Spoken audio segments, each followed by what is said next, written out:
നിത്യനരകത്തിൽ വെന്തു വിലപിക്കുന്നവരെ, ഗാന്ധാരത്തിലെ വിവാഹ മണ്ഡപത്തിൽ വെച്ച് എന്റെ കണ്ണുകളെ മുറുക്കി കെട്ടിയ ഈ കറുത്ത തുണി ഞാൻ അഴിച്ചു മാറ്റട്ടെ. കൃഷ്ണ, ഏതു നരക കാഴ്ചകളിലേക്കാണ് ഞാൻ എന്റെ കണ്ണുകളെ തുറക്കേണ്ടത്?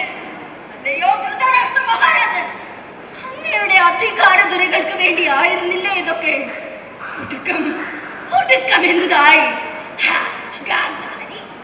ക്ഷത്രിയനു പ്രധാനം അവന്റെ സിംഹാസനം മാത്രം. പുരുഷോന്മാദത്തിന്റെ തീ പിടിച്ച മൃഗയാസക്തികളെ തട്ടിപ്പെടുത്തുന്ന അധികാര പീഠം.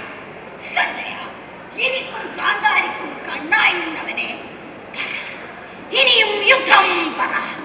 ചോരക്കൊതി തീരാത്ത യുദ്ധ കാഴ്ചകൾ പറഞ്ഞാലും കേട്ടിട്ടും മതി വരുന്നില്ല സഞ്ജയ. മതിയായില്ലേ മഹാരാജൻ അങ്ങേക്ക്? പരസ്പരം വാളിൽ കോർക്കുന്നവർ, പിടയുന്നവർ, നിലവിളികൾ, ആക്രോശങ്ങൾ. അത് സംഭവിച്ചു. യോധനകുമാരൻ ഭീമസേനന്റെ ചവിട്ടടിയിൽ. മൃഗമേ ദുര്യോധന, എന്ത് ഗതായുധത്തിൽ അരയ്ക്കു താഴെ ആയുധ പ്രയോഗം പാടില്ലെന്നോ? ഞാനിതാ നിന്റെ സാനത്തുല്യമായ തുടികൾ കൊണ്ടും തച്ചുടയ്ക്കാൻ പോകുന്നു. അഹംകൃതി വരുത്ത നിന്റെ നെഞ്ചിൻ കൂടിനുമേൽ ഇടതുപാദം ഊന്നിച്ച വിട്ടി വിദ്യാഭ്യാസം മുഴക്കുന്നു ഈ രൗദ്ര ഭീമൻ. സഞ്ജയ, മതി, നിർത്ത്. ദുര്യോധനൻ നിലം പതിച്ചാൽ പടമുച്ചൂടും മുടിഞ്ഞാലും എന്റെ പക തീരുകയില്ല.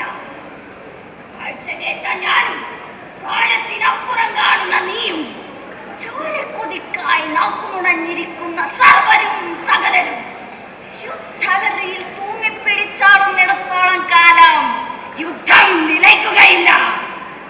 അതേ മഹാരാജൻ, ഞാൻ കാലം കടന്നും കാണും.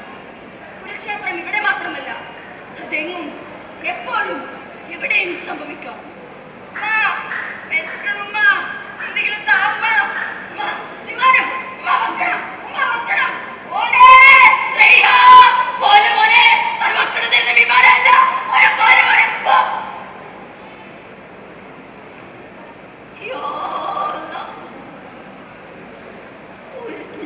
കഷണത്തിന് വേണ്ടി പിടഞ്ഞോടിയ എന്റെ പിഞ്ചോമനയുടെ മേൽ നീ വാരിയെറിഞ്ഞില്ലേ?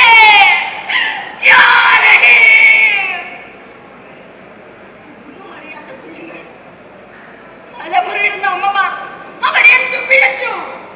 സമാധാന കരാറിന് ശേഷവും പലസ്തീനിലെ ജനവാസ മേഖലയിൽ കനത്ത ഷെല്ലിംഗ് തുടരുകയാണ്. ഇസ്രായേലിന്റെ ഷെല്ലാക്രമണത്തിൽ 100 കണക്കിന് പിഞ്ചു കുഞ്ഞുങ്ങളടക്കം നിരവധി പേർ മരണപ്പെട്ടു. അക്രമത്തിനെതിരെ ലോക മനസാക്ഷി ഉണരണമെന്ന്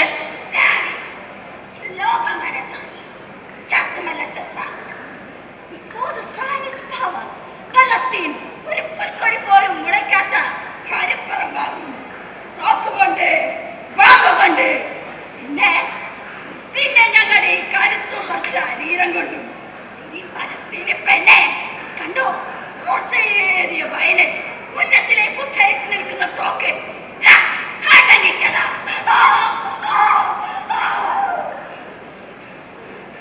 കണ്ടില്ലേ യുദ്ധവെറിയിൽ ചിതറുന്ന ശരീരങ്ങൾ? ഞങ്ങൾ എവിടെയുമുണ്ട്. ചൈനയിൽ, തണുത്തുറഞ്ഞ കശ്മീരിൽ, മതങ്ങളുടെ മത്സരക്കളത്തിൽ എവിടെയും ഞങ്ങൾ ഉയരുമെന്ന പെണ്ണുങ്ങളുണ്ട്, കുഞ്ഞുങ്ങളുണ്ട്. ഹേ സഞ്ജയന്മാരെ, സുഖശീതളമായ അരമനകളിൽ ഇരുന്ന് യുദ്ധം നുണയുന്നവരെ, മതിയായില്ലേ നിങ്ങൾക്ക്? മതിയായി,